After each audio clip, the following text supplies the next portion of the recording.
National stock में एक बार फिर से आप सभी का बहुत बहुत स्वागत है। मेरा नाम रुबिका लियाकत है। दुनिया के दो मुल्क हैं, एक साल से जंग के मैदान में है।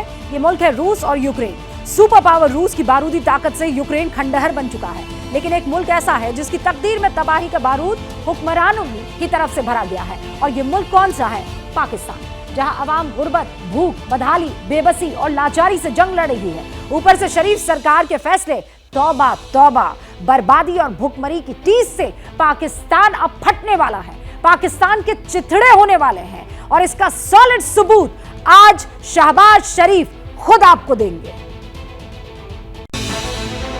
बड़ा गुमान था पाकिस्तान को, बड़ा गुमान था पाकिस्तान के वजीर को, लेकिन IMF की शर्तों का फंदा ऐसा कसा कि पाकिस्तान के गुमान की धज्जियां उड़ गई। खैरात के लिए शरीफ साहब IMF के आगे घुटने टेक चुके हैं। ऐलान हो चुका है कि पाकिस्तान को महंगाई मार डालेगी। IMF के साथ हमारे मामलात अब आखिरी मराहिल पर हैं और उसके नतीजे में मजीद महंगाई होगी। देखिए, मैं आपको ऐसी बात करूं कि कल आप मुझे पूछेंगे, तो ऐसी बात मैं करना नहीं चाहता और आपके इल्म में है। रोटी में कटौती, सरकारी खर्चों में कटौती, कागज कलम में कंजूसी। कंजूसी का एक नया बॉम्ब शरीफ ने भले ही बना लिया, लेकिन जब ये फटेगा तो पाकिस्तान नहीं बचेगा, क्योंकि महंगाई दर पहले ही 40% के करीब है। IMF ने लोन दिया तो पाकिस्तान में महंगाई सारे वर्ल्ड रिकॉर्ड तोड़ देगी। शायद आपके अंदर कोई तकलीफ होती है अवाम की कि वो आधा भी पैसा पाकिस्तान में ले आए, मैं आपको यकीन दिलाता हूँ इतनी महंगाई ना करनी पड़ती। तो लोगों से कुर्बानियां ले रहे हैं, लोगों को बार बार पहले ये महंगाई करके मजीद और कुर्बानी लेना चाहते हैं, कोई अपनी भी कुर्बानी दे दें। शरीफ तंग हाल, फटे हाल पाकिस्तान के लिए जो प्रोग्राम लेकर आए हैं, उससे सियासी दुश्मनों के ही नहीं, अवाम के भी होश फाख्ता है। इससे तो अवाम का वैसे दिवाला निकल चुका है और मजीद दिवाला निकल जाएगा जी। अच्छा, किसको कसूरवार समझते हैं आप? ये तो IMF के से कर्जा जो लेते हैं, ये इसका कसूर है सबसे ज्यादा। तो यानी पाकिस्तान के मुकद्दर में गुलामी की इबारत शरीफ साहब लिख चुके हैं। IMF की तरफ से खैरात मिलते ही आलम कैसा होगा, अब ये भी जान लीजिए। भी IMF से कर्जा नहीं मिला और ये हाल है, तो जब कर्जा मिल जाएगा तब क्या आलम होगा? तब इससे बुरा आलम होगा, तब सारे पैदल तुरेंगे। दिवाली हो जाएगा मेरे भाई मुल्क हमारा, और क्या होगा? पाकिस्तान के आगे कुआं है और पीछे बहुत बड़ी खाई। अब शरीफ को तय करना है कि पहले वो कूदेंगे किसमें। पाकिस्तान की लाइफलाइन पर तो फुल स्टॉप किसी भी वक्त लग सकता है, लेकिन रूस और यूक्रेन जंग पर फुल स्टॉप तो छोड़ दीजिए, कॉमा तक लगना नजर नहीं आ रहा है। एक साल से चल रही इस बारूदी जंग में एक ऐसा टर्निंग पॉइंट आया है जो तीसरे वर्ल्ड वॉर का सिग्नल दे रहा है।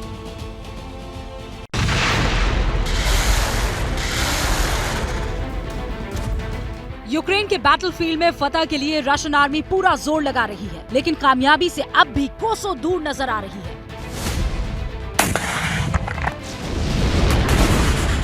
क्योंकि पश्चिमी हथियारों से लैस यूक्रेन की फौज भी कई मोर्चों पर पुतिन की पलटन को दिन में तारे दिखा रही है। अब तक अंतहीन दिख रही ये लड़ाई किस मोड़ पर क्या रंग दिखाएगी कहना मुश्किल है, लेकिन इस बीच रशियन डिफेंस ने यूक्रेन का वॉर प्लान डिकोड करने का दावा करके पूरी दुनिया को टेंशन में डाल दिया है। क्योंकि रूस के दावे पर यकीन करे तो यूक्रेन अब वर्ल्ड वॉर भड़काने की कोशिश कर रहा है। रूस का कहना है यूक्रेन की आर्मी ट्रांसनिस्ट्रिया पर हमले की तैयारी कर रही है। ट्रांसनिस्ट्रिया को तबाह करने के लिए यूक्रेन एज़ोव रेजिमेंट का इस्तेमाल करेगा। यूक्रेन के साथ मिलकर रूसी फौज से लड़ रही एज़ोव रेजिमेंट एक वॉलंटियर इन्फेंट्री यूनिट है, जिसे रूस दहशतगर्द बताता रहा है।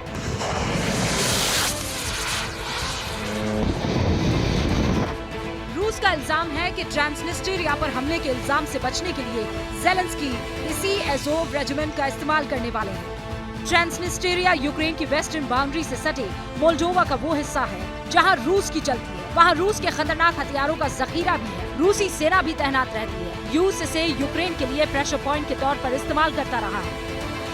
इसीलिए ट्रांसनिस्ट्रिया पर हमला रूस कभी बर्दाश्त नहीं करेगा। ट्रांसनिस्ट्रिया पर हमले की सूरत में यूक्रेन के बाद मोल्डोवा भी पुतिन के क्रोध का शिकार हो सकता है, और अगर मोल्डोवा पर हमला हुआ तो यूरोप का रिएक्शन रूस और यूक्रेन की जंग में एटमी बारूद की मिलावट कर सकता है।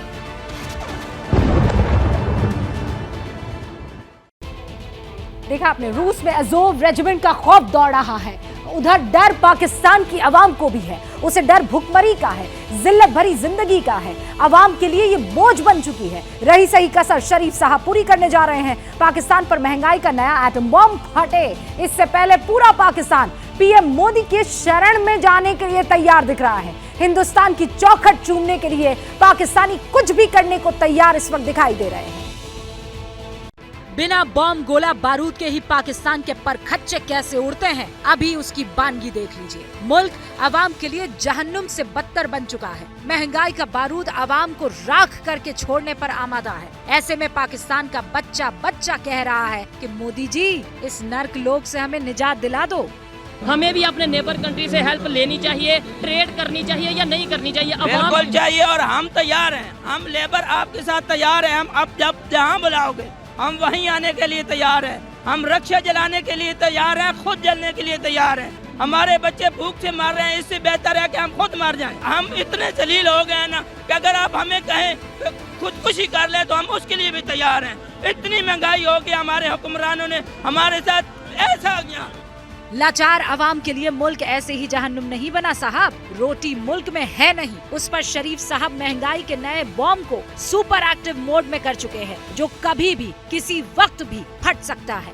15 रुपए की रोटी 25 रुपए का नान किधर जाइए? तो मजदूरी करना, कारोबार है नहीं, रोटी नहीं पूरी होती पई, हालात दिनों दिन बिगड़ते जा रहे। आज इंडिया के लोग सब तो ज्यादा अच्छी जिंदगी गुजार रहे हैं। हाँ, ये तो फिर जास्ती है, सारे तो वड्डी जास्ती गरीब वास्ते।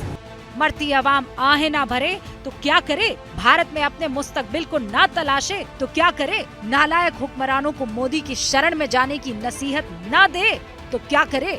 पाकिस्तान को भी ऐसे ममालिक को सपोर्ट करना चाहिए जो मेहनत करके आगे जा रहे हैं। हमारे पाकिस्तान में काफ़ी चीज़ों की लाइक आप कह सकते हैं लैक आ गया है चीज़ों में। पाकिस्तान में एक रोटी 30 रुपए में बिक रही है, जिसकी कीमत भारत में 5 रुपए है। ऐसे में हर पाकिस्तानी यही दुआ कर रहा है कि जालिम हुक्मरान के जाल से निजात उनको मिल जाए। ਜਿਹੜੀ ਚੀਜ਼ ਇੱਥੇ 300 ਦੀ ਕਿਲੋ ਮਿਲ ਰਹੀ ਹੈ ਉੱਥੇ 20 ਰੁਪਏ ਦਾ ਕਿਲੋ ਮਿਲ ਰਿਹਾ। ਜਿਹੜੀ ਇੱਥੇ 250 300 ਦਾ ਕਿਲੋ ਮਿਲ ਰਹੀ ਹੈ ਸਬਜ਼ੀ, ਉਹ ਉੱਥੇ 30 25 ਰੁਪਏ 30 ਰੁਪਏ। हुकूमत सोचे गरीब वास्ते, नहीं सोचना तो फिर हुकूमत फारग हो जाए। सीधी गल है, हुकूमत का कोई फायदा नहीं है। वही हुकूमत डुप्लीकेट हुकूमत है, वोटर हुकूमत जिन्हों कहते वो हुकूमत है। ये हुकूमत सानू नहीं चाहिए।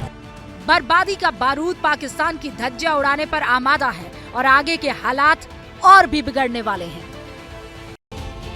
हुकूमत का कोई फायदा नहीं है। सुन रहे ना आप, एक तरफ पाकिस्तान की तरफ से, पाकिस्तान की आवाम की तरफ से गरीबी की आग में झुलसते लोग आपको दिख रहे हैं, दूसरी तरफ रूस की फौज यूक्रेन को खाक में मिलाती जा रही है। लेकिन पुतिन का गुस्सा देखिए शांत नहीं हो रहा है। वो अपने जखीरे के खतरनाक हथियार दिखा रहे हैं और अपने खिलाफ खड़े हर मुल्क के खिलाफ आटमी ललकार लगा रहे हैं।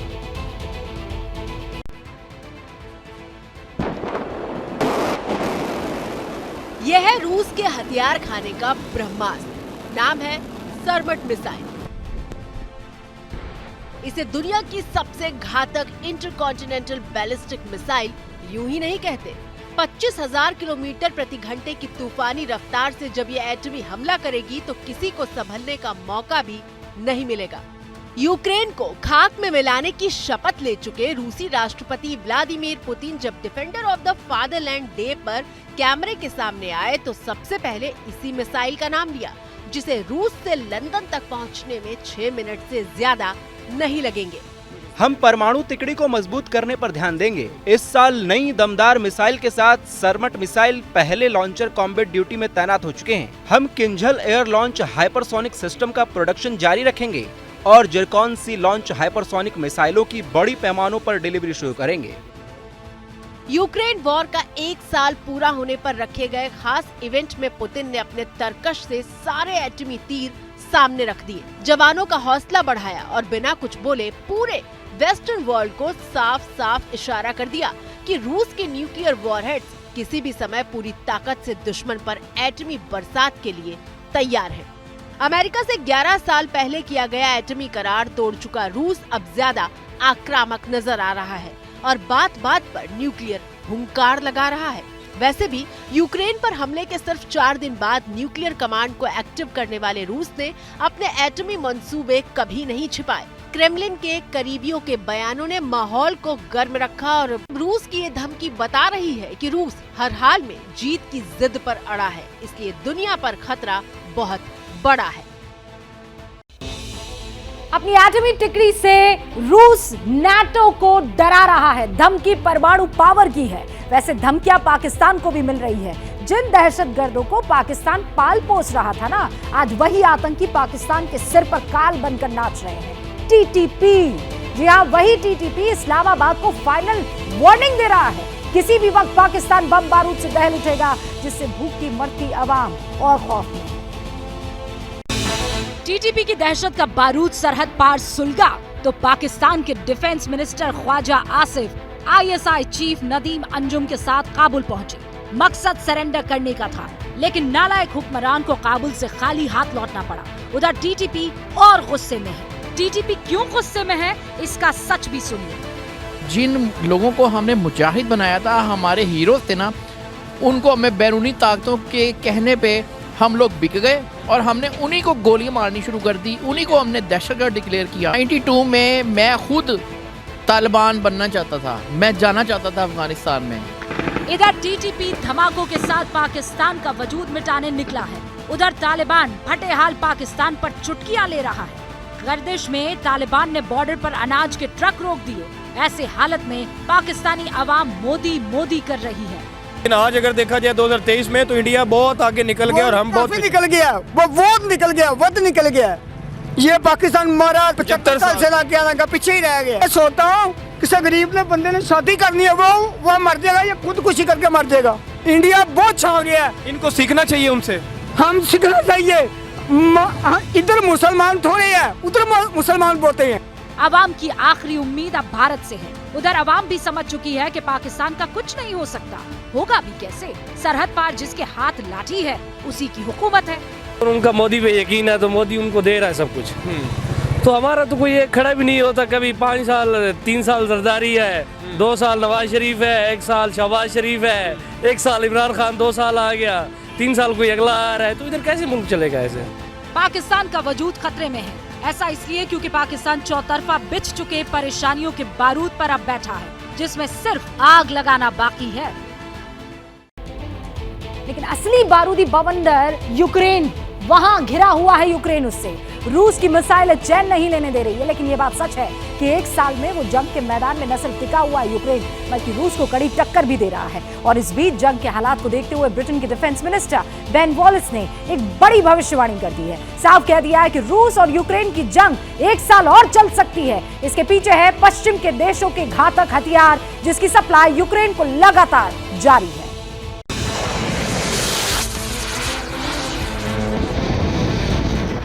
और ब्रिटेन ने यूक्रेन को दिए गए टैंक्स की वारंटी हटाकर गारंटी का ऐलान कर दिया।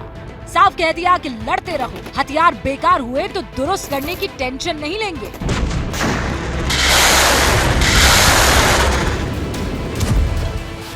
सीधे रिप्लेस कर देंगे, क्योंकि रूस पर हमले रुकने नहीं चाहिए। जब रूस और यूक्रेन की जंग शुरू हुई थी तो यही लगा था कि यूक्रेन को घुटने टेकने में देर नहीं लगेगी।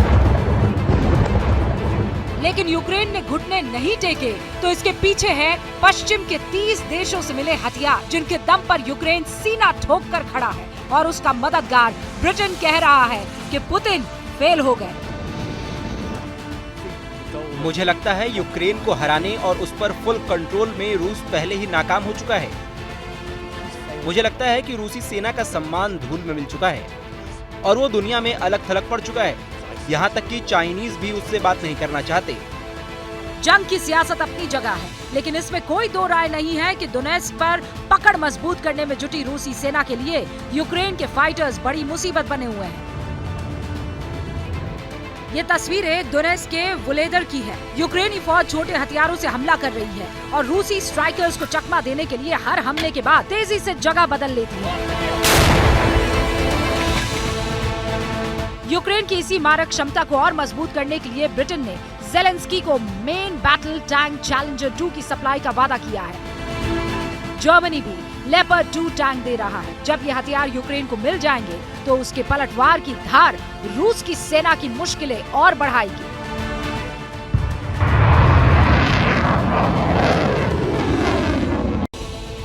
यूक्रेन को तो ब्रिटेन से बम गोला का बूस्टर डोज मिल जाएगा, लेकिन पाकिस्तान का क्या होगा जो बिना मैदान जंग में उतरे ही तबाह हो चुका है, जिसके साइड इफेक्ट से शाहबाज हुकूमत घुटनों के बल आ गई है। आलम पता है क्या है?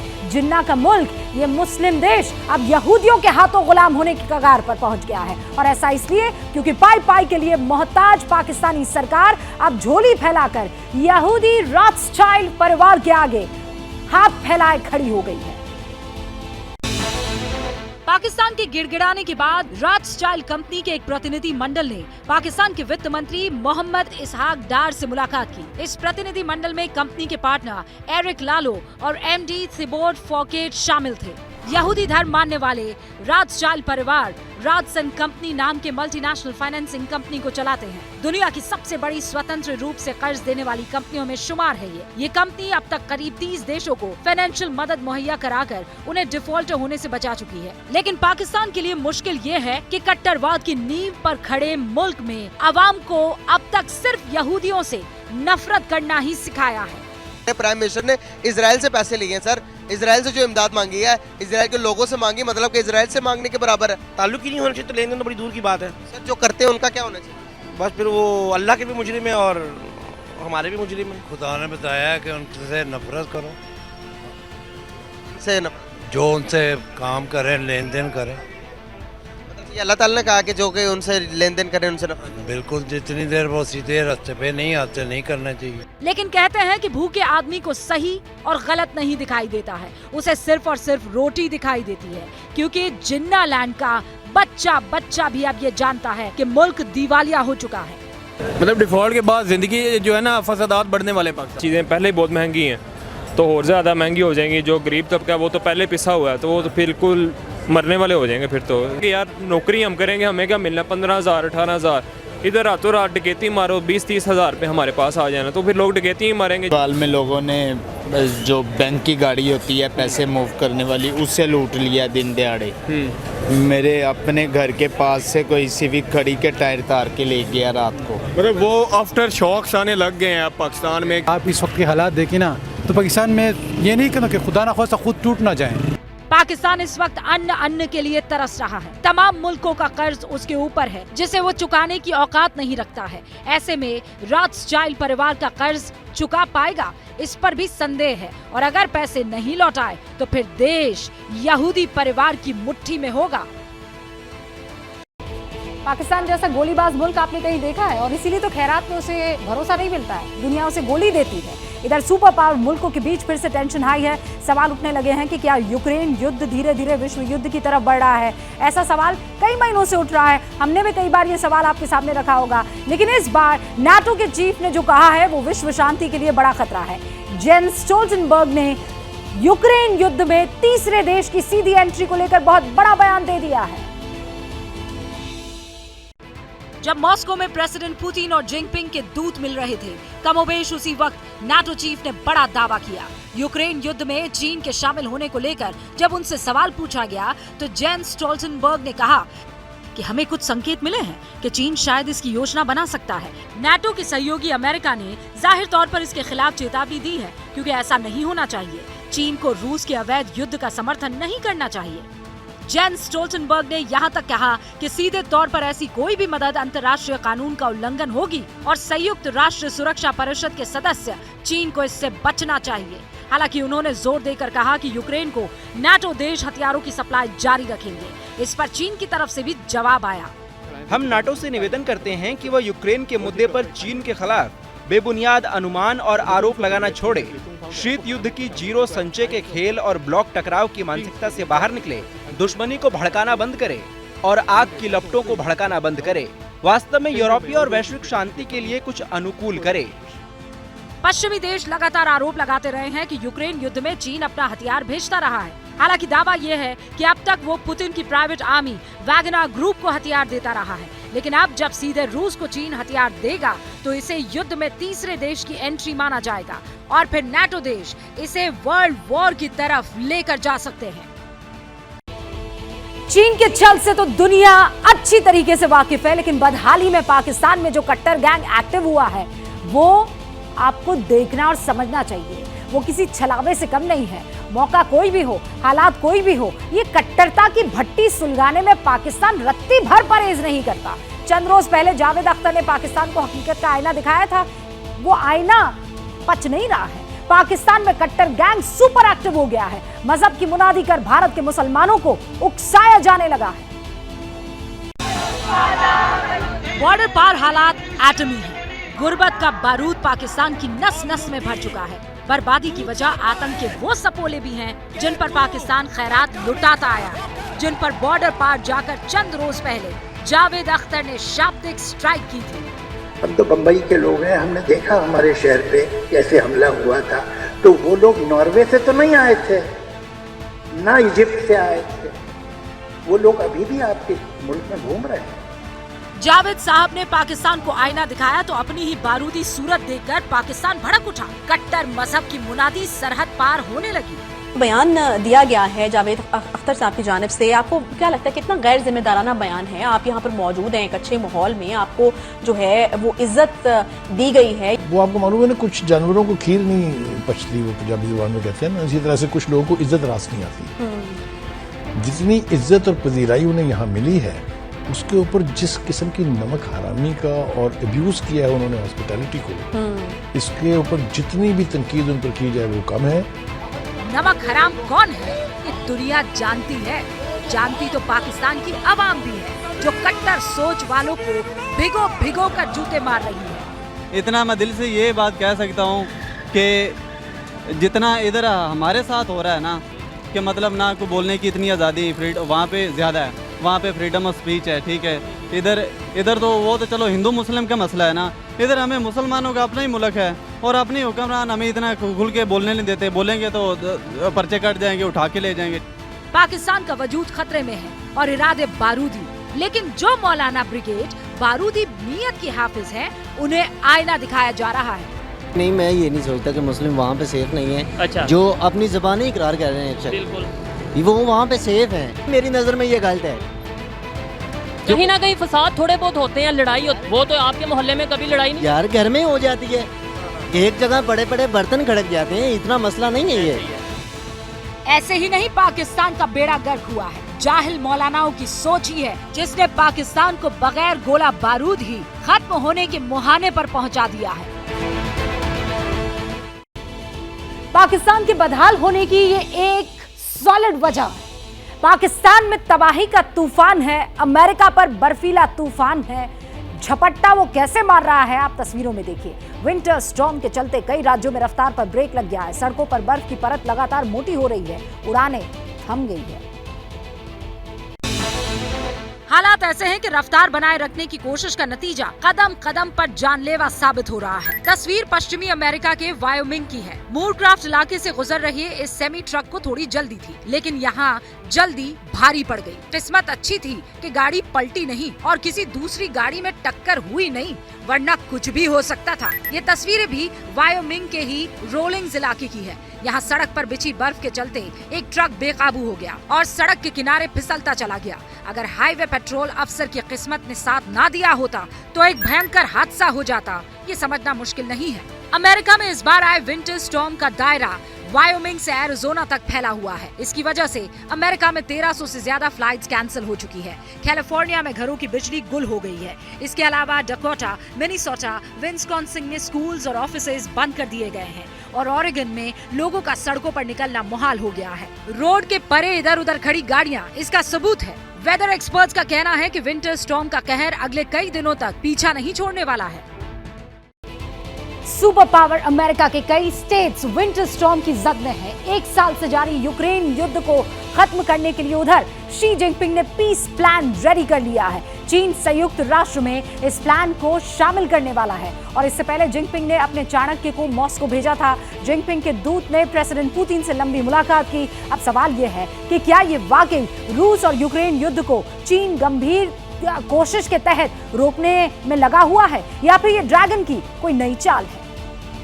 ना बारूदों की बौछार थम रही है, ना ही आसमानी प्रहार रुक रहा है, ना ही हथियारों की तबाही पर विराम लग रहा है और ना ही मौत की गिनती में कोई कमी आई है। बारूदी चोट से बर्बाद हुए यूक्रेन के युद्ध क्षेत्र का ये नया दृश्य भयावहता की विवेचना कर रहा है।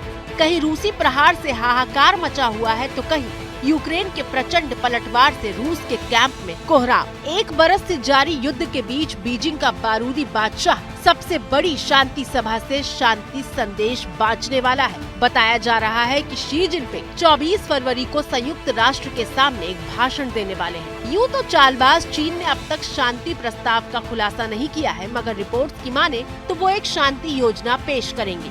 इसमें पश्चिमी देशों से यूक्रेन को हथियारों की सप्लाई पर रोक शामिल हो सकती है। जिनपिंग की योजना में सीज फायर भी है। शी जिनपिंग जल्द ही मॉस्को का दौरा कर प्रेसिडेंट पुतिन से मुलाकात भी करने वाले हैं। इससे पहले चीन के राष्ट्रपति ने अपने दूत को पुतिन से मिलने भेजा था। चीन के विदेशी मामलों के सबसे बड़े अधिकारी वांग यी ने पुतिन से मुलाकात की। दोनों के बीच यूक्रेन युद्ध को लेकर बातचीत हुई है। इससे पहले वांग यी ने म्यूनिख सुरक्षा सम्मेलन में क्षेत्रीय अखंडता के सम्मान की वकालत की थी।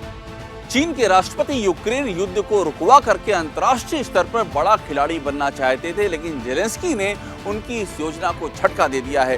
जेलेंस्की ने न सिर्फ उनके शांति प्रस्ताव को खारिज कर दिया है, बल्कि अपनी ओर से एक नया शांति प्रस्ताव भी पेश कर दिया है।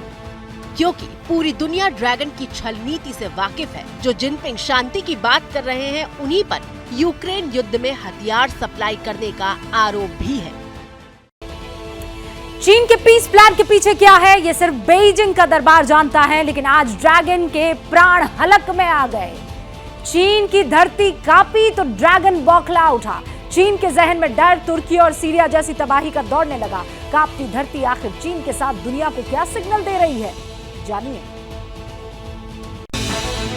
तुर्की और सीरिया जलजले के सदमे से अभी उबरे भी नहीं थे कि दोबारा धरती कांप उठी। इस बार जलजले का सेंटर था ताजिकिस्तान, जिसकी जद में चीन भी आया। 6.8 की तीव्रता वाले भूकंप से चीन सूखे पत्ते की तरह कांप उठा। चीन का सरकारी न्यूज चैनल सीसीटीवी के मुताबिक 23 फरवरी की सुबह 8:37 पर पश्चिमी शिंगजांग, कशगर और आर्कटिक्स के कुछ हिस्सों में जोरदार झटके महसूस किए। जलजले से चीन कैसे कांपा, इसके वीडियो सोशल मीडिया पर धड़ल्ले से वायरल होने लगे। 6.8 की इंटेंसिटी के भूकंप ने जैसे ही चीन पर स्ट्राइक की, हालात कुछ ऐसे थे। घरों में रखा सामान बिखर गया, बड़ी बड़ी अलमारियां ताश के पत्तों की तरह गिरने लगी। चीन, ताजिकिस्तान के साथ भूकंप के झटके अफगान बॉर्डर पर भी महसूस किए गए। गनीमत ये रही कि इतने शक्तिशाली भूकंप के बाद कहीं से जान माल के नुकसान की कोई खबर नहीं आई। हालांकि चीनी मीडिया के मुताबिक कुछ इलाकों में जान माल के नुकसान का दावा हुआ है। उधर बार बार धरती के कांपने से दुनिया दहशत में है। ऐसा इसलिए भी क्योंकि जलजले की जो विनाश लीला दुनिया ने तुर्की और सीरिया में देखी है, उसके बाद धरती का कांपना दुनिया के दिलों की धड़कनों को बढ़ा रहा है। धरती पर इनविजिबल एस्टेरॉयड का खतरा दिखाई दे रहा है। जिस सिग्नल की बात हम कर रहे हैं वो स्पेस से मिला है। आज इराक से बेहद चौंकाने वाली खबर आई है। टीवी, फ्रिज, अवन का इस्तेमाल मौजूदा वक्त में ही होता है, ऐसा हरगिज नहीं है। आज से 5000 साल पहले भी रेफ्रिजरेटर्स और अवन वजूद में थे। कैसे, ये भी आपको जानना चाहिए। चौंकाने वाली खबर इराक से आई, जहां 100 नहीं, 200 नहीं, 5000 साल पुराना फ्रिज मिला है। किस्सा अजीब है लेकिन 100% सच है। ईरान के नसीरिया में प्राचीन खंडहरों की खुदाई हो रही थी। खुदाई के दौरान आर्कियोलॉजिकल डिपार्टमेंट को कई हिस्टोरिकल चीजें मिली, जिनमें फ्रिज जैसा गैजेट भी मिला, जिसका इस्तेमाल 5000 साल पहले चीजों को ठंडा रखने के लिए किया जाता था। देखने में ये एक फ्रिज जैसा ही था। आर्कियोलॉजिकल डिपार्टमेंट को खुदाई में एक खाली जगह भी मिली। जब स्टडी की गई तो 5000 साल पुराने रेफ्रिजरेटर का तिलिस्म टूटा। खुदाई में और भी बहुत सी चीजें मिली, जैसे लोगों के बैठने के लिए बेंच, खाना गर्म करने वाला एक अवन और पुराने खाद्य अवशेष। आर्कियोलॉजिकल डिपार्टमेंट की टीम को वहां से कुछ कटोरे भी मिले हैं, जिसमें मछली के अवशेष पाए गए। इतना ही नहीं, इसके साथ ही बियर बनाने का एक पुराना सिस्टम भी आर्कियोलॉजिकल डिपार्टमेंट की टीम को मिला है। पेंसिल्वेनिया और पीसा यूनिवर्सिटी ने इन अवशेषों का पता लगाया था। जिस जगह पर 5000 साल पुरानी चीजें मिली, उसे सुमेरियन सभ्यता के पहले शहरी केंद्रों के रूप में जाना जाता रहा है। क्या मजबूरी है मेरी, बताइए।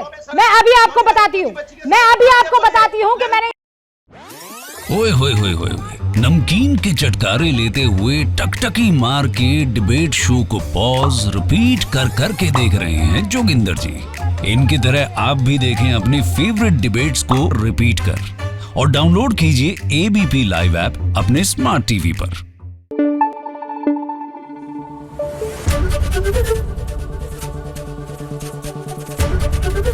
एबीपी न्यूज आपको रखे आगे।